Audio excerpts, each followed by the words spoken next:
Azolla হৈছে পানীত গজা এক ক্ষুদ্ৰ সেউজীয়া উদ্ভিদ যিয়ে ধান খেতিৰ বাবে অতি উপকাৰী ভূমিকা পালন কৰে।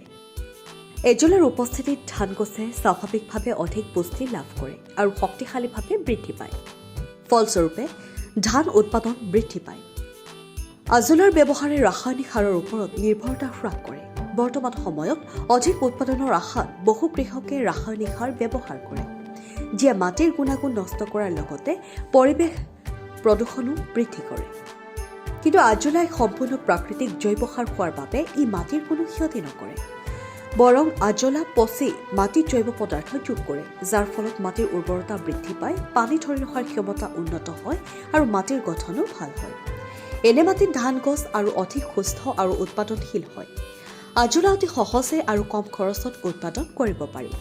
কৃষকসকলে নিজৰ খেতি পথাৰত বা সৰু পানীৰ গাঁত আজোলা পালন কৰিব পাৰে। ই অতি দ্ৰুতগতিত বৃদ্ধি পায়, সেয়েহে কম সময়তে অধিক পৰিমাণে পোৱা যায়।